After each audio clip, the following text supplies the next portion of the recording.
Fala galerinha, tudo bom com vocês? Na aula de hoje nós vamos trabalhar aí com função do primeiro grau, né? Vamos ver os tópicos de função do primeiro grau, vamos conhecer os modelos de questões que pode aparecer aí na prova do Enem, beleza? Então vamos lá, ok?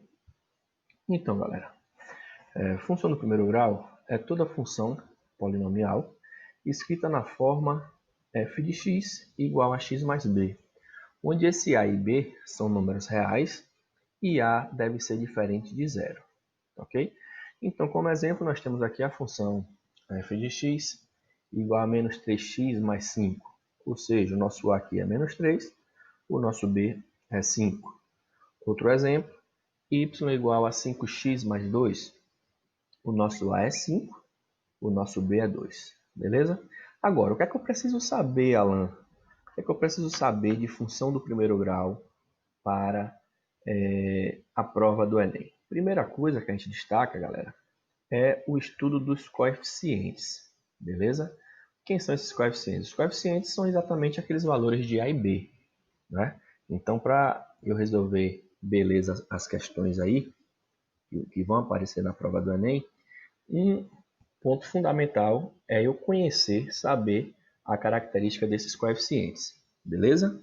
O primeiro coeficiente é o coeficiente A, conhecido também como coeficiente angular ou taxa de variação. O que é que esse coeficiente A faz, pessoal?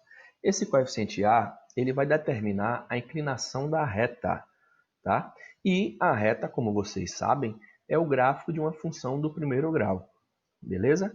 Então nós temos aqui esses dois modelos de inclinação. Ou nós teremos essa inclinação aqui, que nós vamos chamar de função crescente, né? Vamos dizer que essa função é uma função crescente, ou seja, isso quando A é positivo. E vamos ter esse segundo exemplo aqui, quando A for negativo, e aí nós chamamos de função decrescente, certo? Então, a característica principal do coeficiente A, chamado de coeficiente angular, é exatamente determinar a inclinação dessa reta, beleza? Aí o que acontece? Para a gente calcular esse coeficiente angular, nós temos duas formas de chegar. Vamos pegar aqui esse gráfico abaixo, onde nós temos aqui dois pontos. Ó. Nós temos o ponto x1, f de x1, nós temos o ponto x2, f de x2. Né? Lembrando que f de x1, f de x2 é a mesma coisa que y1, y2. Então, posso dizer aqui que aqui é y2, né? Bora determinar aqui que é y2. E posso dizer aqui que é y1.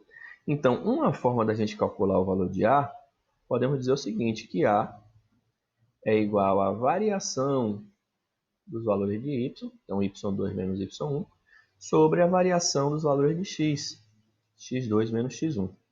Ok? Então, essa é uma forma que nós temos de determinar o valor de A. Só que perceba, galerinha, quando a gente vai lá para o gráfico, vamos analisar quem é y2 menos y1. É essa reta aqui, ó. Então, essa região é y2 menos y1. Ok? Quem é x2 menos x1? Já é esse trecho aqui, ó. x2 menos x1. Aí perceba que nós estamos diante aqui, ó, de um triângulo retângulo. Quando a gente fala de triângulo retângulo, a gente pode lembrar lá das razões trigonométricas, né?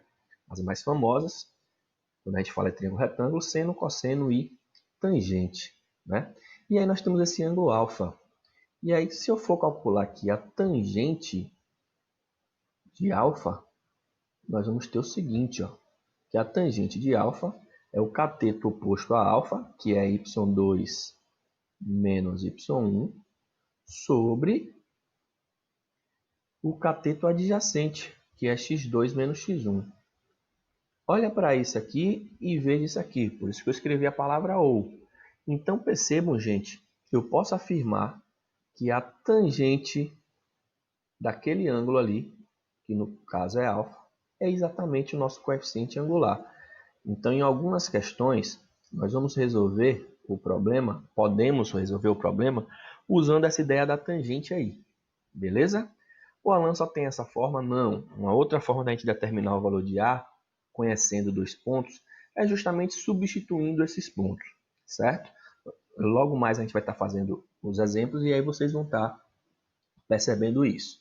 Tranquilo? Então, coeficiente A, qual é a sua característica? Determinar a inclinação da reta. Temos ou uma inclinação desse tipo, em que a função vai ser crescente, ou uma inclinação desse tipo, em que a função é decrescente. Ok? Vamos agora ver o coeficiente B, também chamado de coeficiente linear.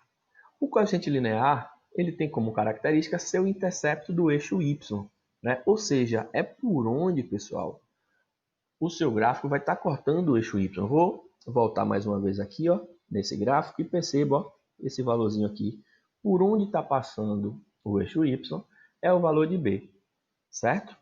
É também chamado de valor fixo, ok? Então vamos lá. Outra coisa importante é raiz ou zero da função, certo?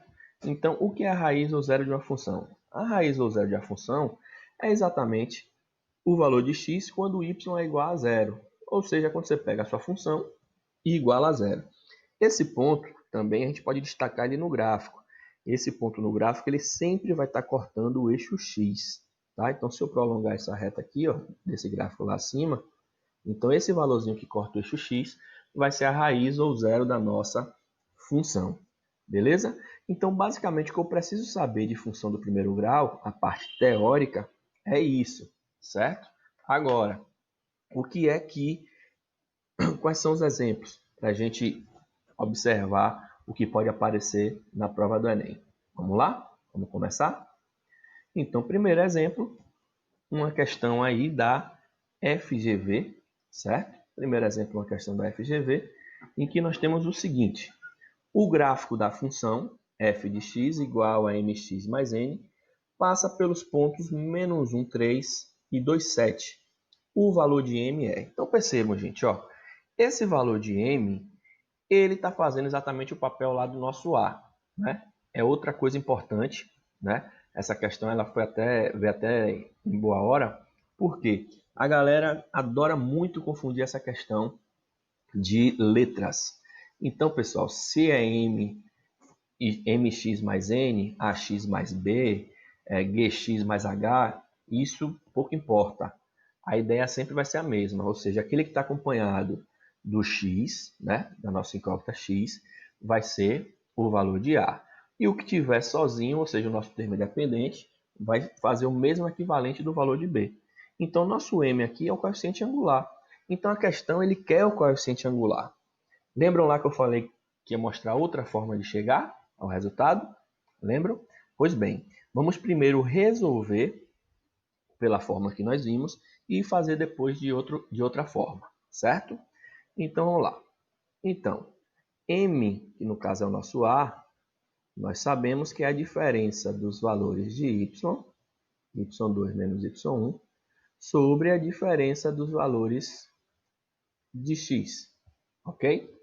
Então, quem é y2? y2. Quem é y1? x2, x1. Isso é você que vai dizer, ó. Então, eu vou chamar esse ponto aqui de x1, logo, esse aqui vai ser y1. Vou chamar esse aqui de x2, logo, esse aqui vai ser y2. Ok? E agora, substituir. Então, quem vai ser m? m vai ser igual, y2 é 7, menos y1, que é 3, sobre x2, que é x2, 2, menos x1, que é menos 1. Beleza? Então percebam que isso aqui, ó, fica a critério de cada um. O Alan, se eu invertesse a ordem, chamasse menos 1, 3 de x2, y2 e 2, 7 de x1, y1, ia fazer diferença? Não. Certo? Daria o mesmo resultado. Então chamei aqui y2, y1, só fiz substituir. Chamei x2, x1, também só fiz substituir. Certo? Então, fazendo essa continha, vamos ter o quê? 7 menos 3 dá 4, sobre 2 menos menos 1. Ó, 2 mais 1 dá o quê? Dá 3. Pronto, chegamos no resultado de m, era o que ele queria. Portanto, m é quanto? 4/3, letra B. Beleza? Qual seria a outra forma de resolver essa questão sem o uso da fórmula? Tá? A outra forma, como eu falei com vocês, é substituindo valores, né? nós temos aqui, quando x é menos 1, o resultado, o meu f de x é 3. Nós temos, quando x é 2, o meu resultado, o f de x é 7. Então, simplesmente, gente, é pegar esses pontos e substituir aqui na função. Fazendo isso, primeiro ponto, quando x é menos 1, y é 3. Então, nós vamos ter o quê? Vou destacar de outra cor aqui para a gente perceber, certo? Então, nós vamos ter o quê? 3 igual a m vezes x, mas meu x vale menos 1, mais n, que eu não sei quem é. Fazendo essa continha, 3 igual a m vezes menos 1 dá menos m, mais n, ok? E aí nós temos essa equaçãozinha, segura aí, beleza? Tranquilo? Vou até desfazer isso, ficou feio, não foi? Deixar assim. Beleza, agora o outro, vamos substituir o outro. Quando x é 2, y é 7. Então, 7 é igual a m vezes 2 mais n. Então, nós vamos ter que 7 é igual a 2m mais n. Ok? O que aconteceu? Nós temos duas equações com duas variáveis. Então, nós estamos diante de um sistema de equação. Então, nós temos menos m mais n igual a 3. E nós temos 2m mais n igual a 7. Ok? E aí, quando a gente fala de sistema de equação, nós temos duas formas de resolver esse sistema.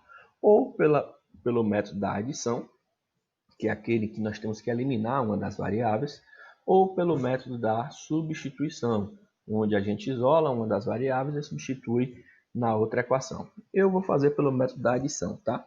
Mas antes disso, eu preciso modificar aqui uma equação. Vou modificar essa, né? Vou multiplicar essa daqui por menos 1. Por que isso?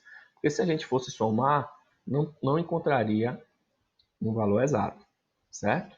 Então, fazendo isso, menos por menos dá mais. Então, aqui vai ficar mais m, beleza? Mais por menos dá menos, então menos n.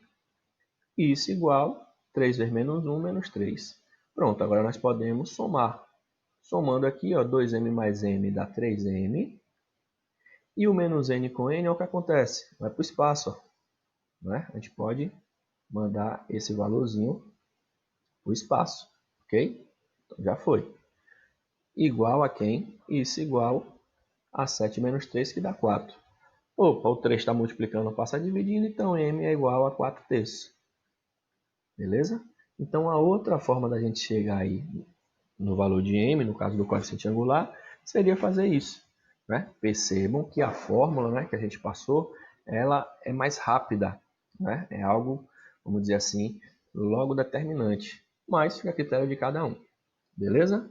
Vamos agora para um segundo exemplo, um segundo modelo de questão que pode aparecer.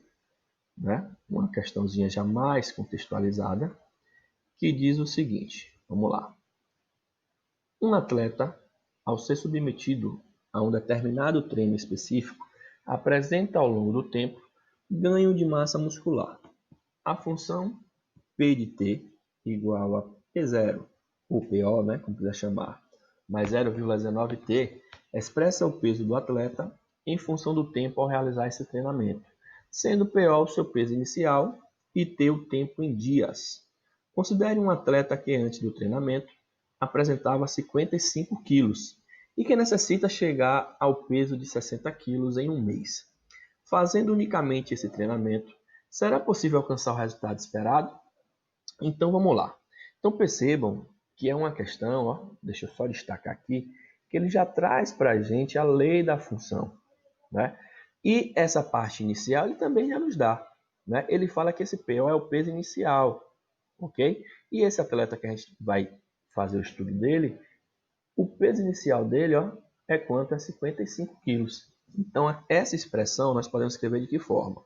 O peso em função do tempo igual a inicial, que é 55, mais 0,19t.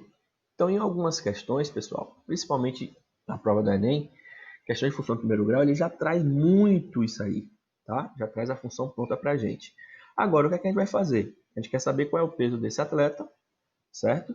Após um mês. Né? Como o tempo é dado em dias, vamos destacar lá em cima, ó, esse tempo aqui é dado em dias, que é que eu vou fazer? Vou transformar esse mês aí, tá? Para o tempo em dia. Então, vamos considerar que o mês tenha 30 dias, certo? Poderia considerar também 31, já que ele não especificou. Ok? Então, vamos substituir. Então, o peso desse atleta vai ser o quê? O peso em função de 30 dias vai ser 55 mais 0,19 vezes 30. Então, o peso desse atleta após 30 dias vai ser 55 mais. Então, tenho que multiplicar aí 0,19 vezes 30, né? Vamos fazer aqui 19 vezes 3. E depois adequar a vírgula, né, gente? 19 vezes 3. 3 vezes 9 dá 27. Dá 2. 3 vezes 1 dá 3 e 2 dá 5. Né? Então, adequando, ó, se eu fizesse 19 vezes 3, daria 57. Só que é 30 vezes 0,19. Né? Aí uma dica, sempre pegar algo próximo. Se você multiplicasse 30 por 0,5, seria 15, né? Seria a metade. Então, aqui só pode ser 5,7. Beleza? Você pega 30 e multiplicar por 0,19, vai ser 5,7. Portanto, somando aí, o peso desse atleta vai ser o quê? O peso dele após 30 dias. 55 mais 5,7 vai dar 60,7 quilos, né? Já que o peso é dado em quilos. Aí vamos lá para a pergunta para ver. Fazendo unicamente esse treinamento, será possível alcançar o resultado esperado? Percebam que não, né? Então a resposta não será possível alcançar esse resultado esperado. Por quê? Porque ele não vai alcançar 60 quilos. Ele ainda vai ter 0,07 quilogramas aqui, né? Para poder retirar. Então, portanto, a resposta seria não. Beleza? Então, uma questãozinha contextualizada, bem no estilo do Enem. Certo? Vamos para a próxima? Vamos lá. Outra questãozinha também, outro estilo, modelo de questão que gosta de aparecer, é o modelo de questão que fala um pouco lá das funções lucro, função custo, função venda, tá? Enfim, quem for posteriormente trabalhar com administração, economia, contábeis, fazer algum curso desse, vai estudar bastante esse tipo de função na universidade. E essas funções, elas podem ser determinadas a partir também de funções afins, a partir de função do primeiro grau. Beleza? Então, vamos lá. Então, o que é que diz aí o nosso próximo exemplo? Uma certa indústria produz peças de automóveis. Para produzir essas peças, a empresa possui um custo mensal fixo de R$ 9.100 e custos variáveis com matéria-prima e demais despesas associadas à produção. O valor dos custos variáveis é de 30 centavos por cada peça produzida. Pensem comigo, galera. Percebam aí que ele já deu para a gente tanto o A quanto o B dessa função custo, tá? Então, essa função custo aí, vamos destacar aqui, função custo. Função custo. Então, essa função custo, vamos chamar de C de x, tá bom? Vou chamar essa função aí de uma função C de x. Ou seja, o custo em função das peças produzidas vai ser o quê? 30 centavos por cada peça. Ou seja, aqui é o nosso A, pessoal. É o que vai ter a variável. Tá? Então, ele varia de acordo com a quantidade de peça produzida. Então, eu vou ter 0, 30x ou 0,3x. Mais a parte que é fixa. A parte fixa é o nosso B. Nesse caso aqui, 9.100. Ok? Então, nós temos aí que a função custo vai ser isso. Beleza? Sabendo que o preço de venda de cada peça é de 1,60, determine o número necessário de peças que a indústria deverá produzir por mês para não ter prejuízo. Opa, vamos lá. Então, o que acontece? Aqui nós já temos uma outra função. Vamos chamar de função venda. Essa função venda também pode ser chamada de função receita. Ou seja, o que é isso? É o que a empresa vai obter com a venda do produto. ok? Então vamos chamar V de X, ou seja, a venda em função da quantidade de peças vendidas, né? Que no caso essa quantidade de peças foram as produzidas. E a questão fala para a gente que essa função V de X, ela pode ser escrita como 1,60 por cada peça. Então, cada peça vai ser vendida por 1,60. Como nós estamos chamando a quantidade de peças de X, então nós vamos ter 1,6x. Ok? Agora, qual é a pergunta? Determine o número de peças, ou seja, quer saber quem é X, para que a indústria deverá produzir por mês para não ter prejuízo. Pense comigo, quando é que uma empresa não vai ter prejuízo? Ela não vai ter prejuízo quando ela vende, o total que ela vende, que ela arrecada, seja exatamente igual ao que custou, né, para aquela produção. Aí ela não terá prejuízo. Se o que ela vender superar o custo, ela já tem lucro. Agora, se for abaixo, aí vai ter prejuízo, né? Então, para não ter prejuízo, simplesmente é o que? Nós temos aí uma igualdade entre a função custo e a função venda. Então, simplesmente essa questão a gente vai resolver igualando essas duas funções. Então, vou fazer aqui que a função custo deverá ser igual à função venda. Quem é a função custo? 0,3x mais 9.100. E isso deve ser igual à função venda, que é 1,6x. Ok? Então, vamos cairmos nessa equaçãozinha do primeiro grau. Posso passar esse 0,3 para outro membro. Vamos ficar com o quê? Com 9.100 igual a 1,3x. O 1,3 está multiplicando, vai passar dividindo. Trazendo para cá, nós vamos ter que a quantidade de peças, ou seja, o x, vai ser 9.100 dividido por 1,3, certo? E agora é fazer essa conta aí. 9.100 dividido por 1,3. Aquele mesmo esquema, aquela mesma técnica que eu usei anteriormente. Vou excluir a vírgula, tá? Vou fazer 9.100 por 13. Vamos fazer aqui do lado aqui. 9.100 dividido por 13. E aí aquela coisa, se 9.100 fosse dividido por 2, daria 4.500. 4.550, né? 4.550. Então percebam que aqui, ó, quando eu divido 9.100 por 1,3, vai ser algo que vai estar nessa milha aí, ok? Então 9 não divide 3, vamos pegar 91. 91 por 13 dá um valor exato, que é 7. 7 vezes 3, 21. Para 21 nada com 2. 7 vezes 1, 7. 2 não é para 9 nada.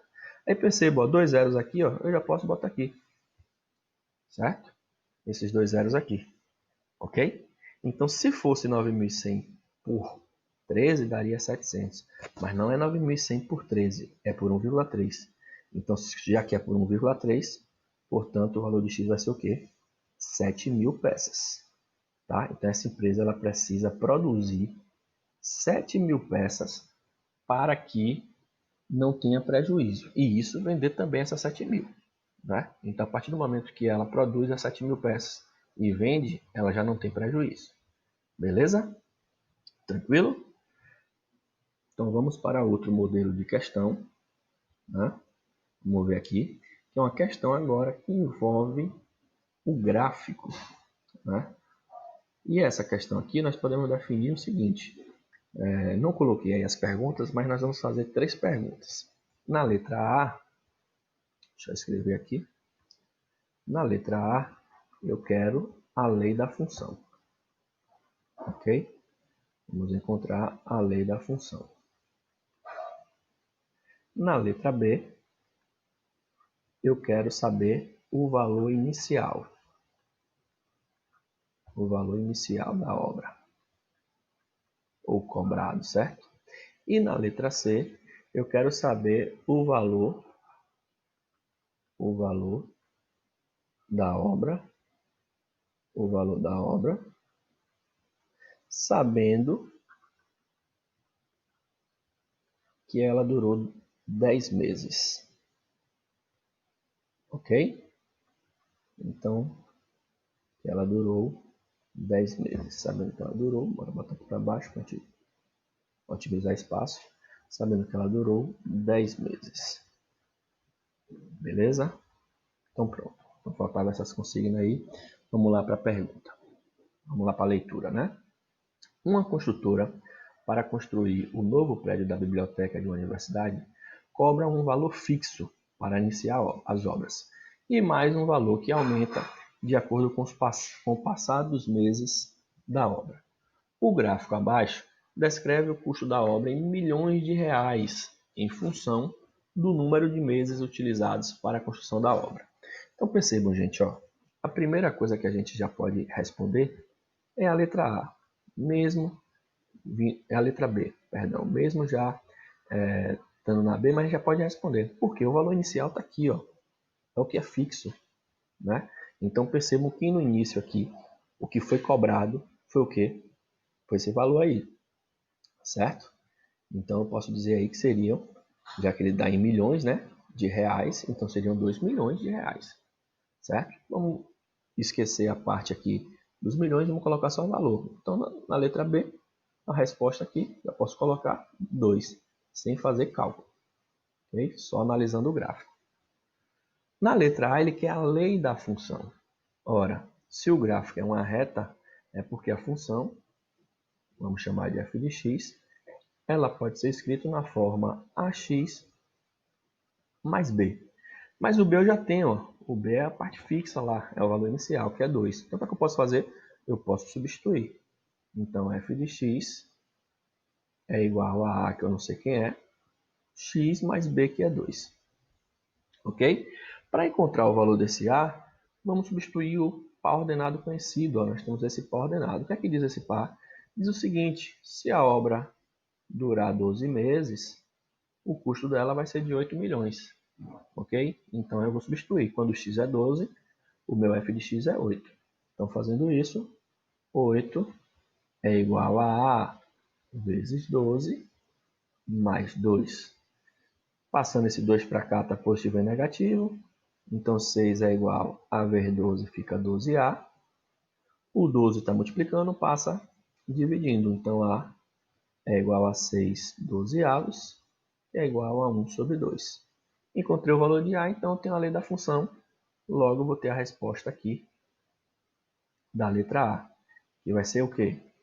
F de x igual a A, que é 1 sobre 2, x mais b, que é 2. Então, essa é a lei da função.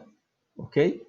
E na letra C, ele quer saber o valor da obra, sabendo que ela durou 10 meses. Ora, o tempo, perceba que está em x. Então, o que é que a gente vai fazer? Vamos pegar esse valor aqui, né? Esse valor aqui de 10, e substituir em x.